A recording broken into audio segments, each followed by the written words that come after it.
إن الله وملائكته يصلون على النبي يا أيها الذين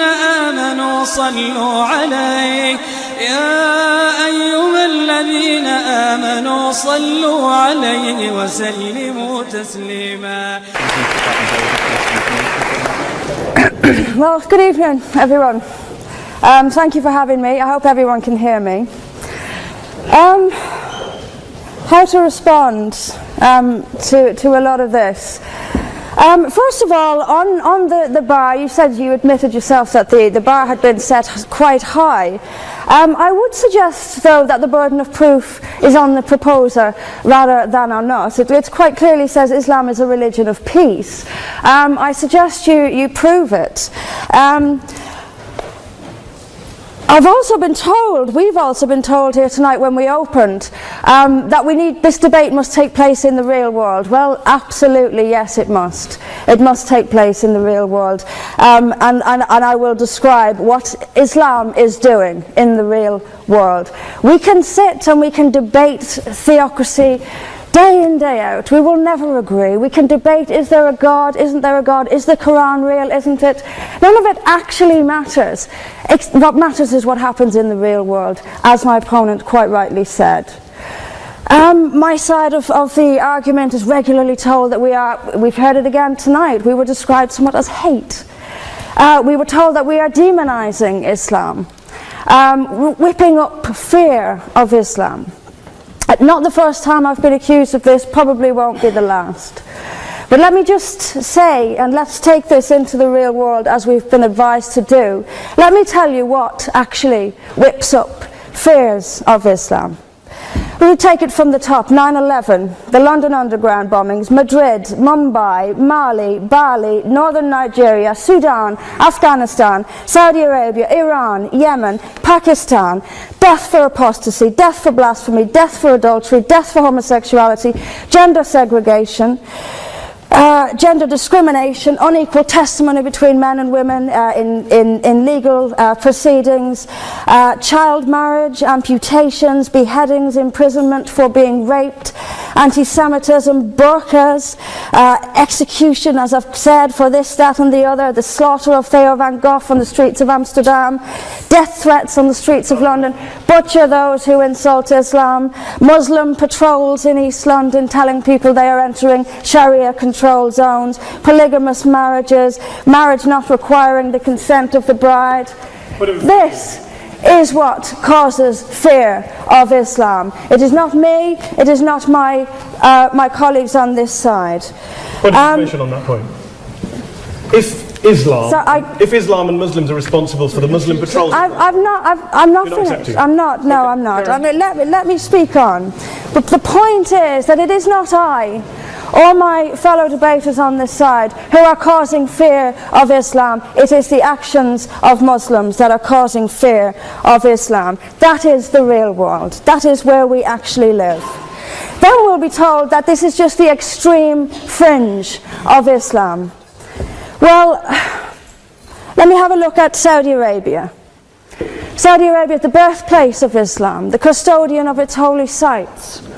In Saudi Arabia, a woman is not allowed to drive.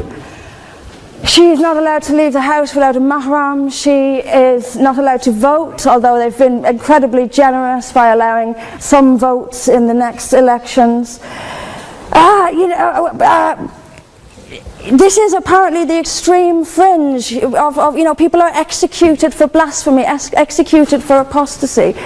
In Saudi Arabia, the birthplace of Islam, we'll be told that's the extreme fringe of Islam. No, it is not. Calling Saudi Arabia the extreme fringe of Islam is like calling the Vatican the extreme fringe of Catholicism. Sorry, it just doesn't work. Then we'll be told that we've misunderstood. Violent Muslims have misunderstood. Saudi Arabia has misunderstood. Iran, which stones people to death for adultery, has misunderstood. Yemen, which marries children at the age of 9, has misunderstood. Has there ever been a more spectacularly misunderstood religion than Islam? It seems that these nations who apply it as their laws, nations which have the Quran as their constitution, innumerable nations, where there is no free speech, where there is no freedom of religion, they've all got it wrong. They've all got it wrong. It's quite a spectacularly misunderstood religion.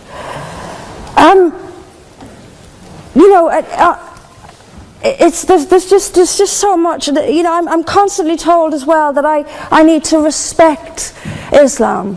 I'm never quite given a good enough reason why. I am under no greater obligation to respect Islam than I am any other beliefs. I'm under no more obligation to respect a woman oppressed in the name of Islam than if she is oppressed by the BNP or anyone else. I am under no obligation to make compromises with an ideology I simply don't see as peaceful. Why don't I see it as peaceful? Because of the evidence. If I look around the world and I see the countries where Islam calls the shots, all I see is brutality and violence imposed by the state. We were told that peace is not just the absence of violence but the presence of justice. Absolutely. I do not see how in a nation where, as the only woman here, I have some particular issues with the way women are treated in Islamic states. Now you can argue that they've got it wrong. Tell them that, because they seem to think that's what it is. Yes, I mean, there's so much to say about it, but is there a peaceful Islam? Yes, there is. It's in the hearts of peaceful Muslims. Unfortunately, though, there's also a rather more objective Islam, and peaceful Muslims have to do some really rather creative interpretation, like the command to beat her. I've seen Muslim women. I didn't stand up for you. Well, I didn't. So if you could just have it. But I knew this would happen. I knew this would happen, by the way. I knew this would happen. What I'm saying is completely controversial and will be booed and shouted down, and I have no doubt my colleagues the same. I knew this would happen. You say anything negative, you'll get the boos. I'm actually going to leave it there. But I will finish just by saying this. There are hundreds of millions of peaceful Muslims. That is a fact. But that does not mean that Islam itself is peaceful. Peaceful Muslims interpret verses of the Quran so almost beyond recognition it's reinterpreted. Like the command to beat her. It's there in the Quran, and I've seen Muslim women try to dance around it. They put words in there that simply aren't there. That's what it says. It says beat her. And in the countries where the Quran calls the shots, that is exactly what they do. This is not peace. This is not justice. Islam is not a religion of peace, as the evidence shows us. Thank you. Thank you very much, Mr. President. Ladies and gentlemen, good evening. Assalamu alaikum. Lovely to see you all here tonight. We are having a very entertaining night, are we not, with some very interesting things being said from the other side of the house tonight. Let me begin by saying, as a Muslim, as a representative of Islam, I would consider myself an ambassador for Islam, a believer in Islam, a follower of Islam and its Prophet. So in that capacity, let me begin by apologizing to Anne-Marie for the Bali bombings. I apologize for the role of my religion and me and my people, for the killing of Theo van Gogh, for 7/7. Yes, that was all of us. That was Islam, that was Muslims, that was the Quran. I mean, astonishing claims to make in the very first speech tonight, on a day like today, where the Conservative Prime Minister of the United Kingdom is having to come out and point out that these kind of views are anathema. And I believe you're trying to stand for the Labour Party to become an MP in Brighton. If you do, and you make these comments, I'm guessing you'll have the whip withdrawn from you, but then again, UKIP's on the rise, they'll take you, the BNP, they might have something to say about your views. This is what Mehdi Hassan always does. By the way, you always just on a factual point, since we heard a lot about the second speaker, about how backward we Muslims all are, on a factual point, you said that Islam was born in Saudi Arabia. Islam was born in 610 AD. Saudi Arabia was born in 1932 AD. So you were only 1,322 years off. Not bad? Not bad start there. Talking of maths, by the way, a man named Al-Khawarizmi was one of the greatest mathematicians of all time, a Muslim, worked in the golden age of Islam. He's the guy who came up with not just algebra, but algorithms. Without algorithms, you wouldn't have laptops. Without laptops, Daniel Johnson tonight wouldn't have been able to print out his speech in which he came to berate us Muslims for holding back the advance and intellectual achievements of the West, which all happened without any contribution from anyone else other than the Judeo-Christian people of Europe. In fact, Daniel David Levering, the author of the Pulitzer Prize-winning historian and author of The Golden Crucible, points out that there would be no Renaissance, there would be no Reformation in Europe without the role played by Ibn Sina and Ibn Rushd and some of the great Muslim theologians, philosophers, scientists in bringing Greek texts to Europe. As for this being our university, I will leave that to the imagination as to who is our and who is there. I studied here too. An astonishing set of speeches so far making this case tonight. A mixture of just cherry-picked quotes, facts and figures, self-serving, selective, a farrago of distortions, misrepresentations, misinterpretations, misquotations. Daniel talked about my article in the New Statesman, which got me a lot of flack, where I talked about the anti-Semitism that is prevalent in some parts of the Muslim community, which indeed it is. Of course, I didn't say in that piece that it was caused by the religion of Islam. In fact, modern anti-Semitism in the Middle East was imported from, finish the sentence, Christian, Judeo-Christian Europe, where I believe some certainly bad things happened to the Jewish people. In fact, Tom Friedman, Jewish-American columnist in the New York Times, told me in this very chamber last week that he believed, had Muslims been running Europe in the 1940s, 6 million extra Jews would still be alive today. So I'm not going to take lessons in anti-Semitism from someone who's here to defend the Judeo-Christian values of a continent that murdered 6 million Jews. Moving swiftly on. Yes. Absolutely. Well, I'm about to make that point. No, I'm about to make that point. You're right. I agree with you.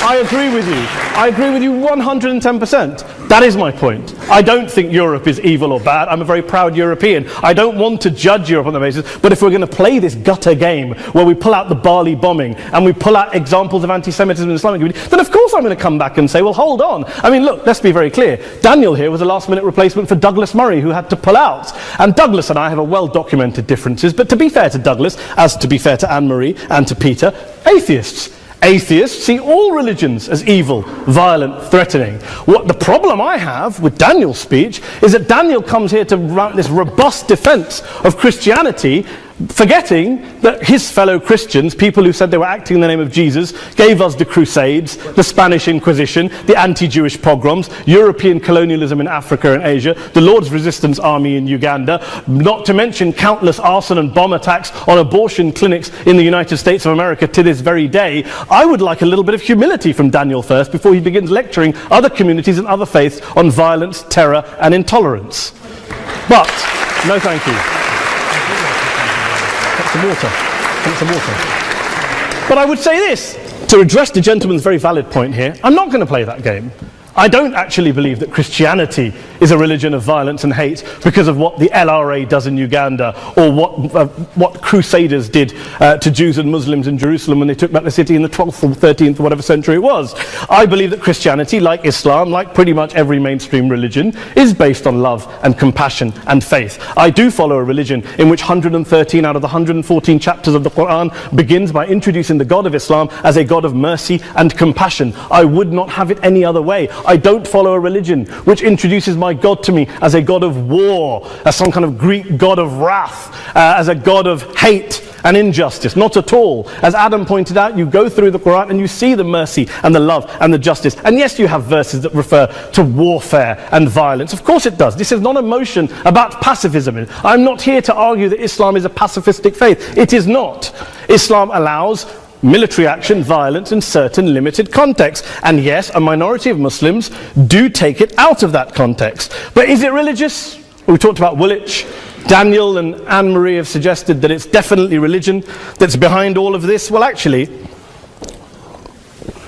What I find so amusing tonight is we're having a debate about Islam, and the opposition tonight have come forward. We have a graduate in law, a graduate in modern history, a graduate in chemistry, and you know, I admire all of their intellects and their abilities, but we don't have anyone who's actually an expert on Islam, a scholar of Islam, a historian of Islam, a speaker of Arabic, even a terrorism expert or a security expert or a pollster, let alone to talk about what Muslims believe or think. Instead, we have people coming here, putting forward these views, putting forward these sweeping opinions. Listen to Professor Robert Pape of the University of Chicago, one of America's leading terrorism experts, who, unlike our esteemed opposition tonight, studied every single case of suicide terrorism between 1980 and 2005, 315 cases in total. And he concluded, and I quote, "There is little connection between suicide terrorism and Islamic fundamentalism or any of the world's religions. Rather, what nearly all suicide terrorist attacks have in common is a specific secular and strategic goal to compel modern democracies to withdraw military forces from territory that the terrorists consider to be their homeland."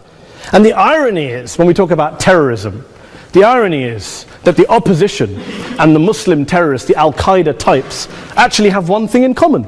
Because they both believe that Islam is a warlike, violent religion. They both agree on that. They have everything in common. Osama bin Laden would be nodding along to everything he's heard tonight from the opposition side. He agrees with them. The problem is that mainstream Muslims don't. The majority of Muslims around the world don't. In fact, a gentleman here started quoting all sorts of polls. Gallup carried out the biggest poll of Muslims around the world, of 50,000 Muslims in 35 countries. 93% of Muslims rejected 9/11 and suicide attacks. And of the 7% who didn't, they all, when polled and focus groups, cited political reasons for their support for violence, not religious reasons. And as for Islamic scholars and what they say, well, Daniel talks about our University of Oxford. We'll go down to Oxford Centre for Islamic Studies, get hold of a man named Sheikh Afifi al-Akiti, who is a massively well-credentialed and well-respected Islamic scholar, who has studied across the world, who in the days after 7/7 published a fatwa denouncing terrorism in the name of Islam, calling for the protection of all non-combatants at all times, and describing suicide bombings as an innovation with no basis in Islamic law. Go and listen to Sheikh Tahir al-Qadri, one of Pakistan's most famous Islamic scholars, who published a 600-page fatwa condemning the killing of all innocents and all suicide bombings unconditionally without any ifs or buts. There's nothing new here. This is mainstream Islam, mainstream scholarship, which has said this for years. You don't go out and kill people willy-nilly in the high street or anywhere else, on a bus or a mall, based on verses of the Quran that you cherry-pick without any context, any understanding, any interpretation, or any commentary. Point of information. Please. What about stoning of women, for example, in such Well, it doesn't happen apparently. I didn't say it doesn't happen at all. I never said it didn't happen. I don't blame Islam. Yes, it's a very good point. And a lot of us are campaigning against that. And we're campaigning against it in the name of Islam. We're campaigning against it in the name of various interpretations of Islam. Anne-Marie comes and scares us with her talk of Sharia law. I would like to see the book of Sharia law. It doesn't exist. People argue over what Sharia law is. And you empower the extremists by saying there is only one version. You empower them all. I don't believe you took any interruptions, Anne-Marie, so I think you should stay there for a moment. Several countries. Here's what we're dealing with. Here's what we're dealing with. We are dealing, I took your point. Here we are dealing with a 1400-year-old global religion, followed by 1.6 billion people in every corner of the world, a quarter of humanity, of all backgrounds, cultures, ethnicities. And yet the opposition tonight wants to generalize, stereotype, smear, in order to desperately win this debate. And here's my question, if we're going to generalize and smear. If, okay, people say yesterday's bombers, and we've got to be careful, there's a trial going on, were yesterday's attackers, motivated by Islam? Big debate. I don't believe they were. Let's say they were. Let's say Faisal Shahzad, the Times Square bomber, was motivated by Islam. Let's assume, for sake of argument, that Richard Reeves, the shoe bomber, was motivated by Islam. If Islam is responsible for these killings, if Islam is what is motivating these people, and Islam is therefore not a religion of peace, a religion of war, then ask yourself this question: why aren't the rest of us doing it? Why is it such a tiny minority of Muslims are interpreting their religion in the way that the opposition claim they are? Let's assume there are 16,000 suicide bombers in the world. There aren't. Let's assume there are for the sake of argument. That's 0.001% of the Muslim population globally. What about the other 99.99% of Muslims who the opposition tonight either ignore or smear? The reality is that the rest of us aren't blowing ourselves up tonight. The reality is that the opposition came here tonight not worried about the fact that me and Adam might pull open our jackets and blow ourselves up tonight because we're followers of a warlike warrior religion which wants to take over Europe and Daniel's university. The issue is this. The issue is this. Unless the opposition can tell us tonight, and Peter Atkins is here, one of our great atheist intellectuals, can tell us tonight, can answer this question tonight, why don't the vast majority of Muslims around the world behave as violently and aggressively as a tiny minority of politically motivated extremists? Then they might as well give up and stop pretending they have anything relevant to say about Islam or Muslims as a whole. Ladies and gentlemen, let me just say this to you. Think about what the opposite of this motion is. If you vote no tonight, think about what you're saying the opposite of this motion is. That Islam isn't a religion of peace, it's a religion of war, of violence, of terror, of aggression. That the people who follow Islam, me, my wife, my retired parents, my 6-year-old child, that 1.8 million of your fellow British residents and citizens, that 1.6 billion people across the world, your fellow human beings, are all followers, promoters, believers in a religion of violence. Do you really think that? Do you really believe that to be the case? They say that in the Oxford Union, the most famous debate was in 1933, when Adolf Hitler looked out for the result of the King and Country motion, where they voted against fighting for king and country, and Hitler was listening out for the result. Well, tonight, 80 years on, there are two groups of people around the world who I would argue are waiting for the result of tonight's vote. There are the millions of peaceful, non-violent, law-abiding Muslims both in the UK, Europe, Asia, Africa and beyond, who see Islam as the source of their identity, as a source of spiritual fulfillment, of hope, of solace. And there are the phobes, the haters, the bigots out there who want to push the clash of civilizations, who want to divide all of us into them and us and ours and their. Ladies and gentlemen, I urge you all not to fuel the arguments of the phobes and bigots. Don't legitimize their divisions. Don't legitimize their hate. Trust those Muslims who you know, who you've met, who you hear, who don't believe in violence, who do want you to hear the peaceful message of the Quran as they believe it to be taught to the majority of Muslims, the Islam of peace and compassion and mercy, the Islam of the Quran, not of Al-Qaeda. Ladies and gentlemen, I beg to propose this motion to the House. I urge you to vote yes tonight. Thank you very much for your time.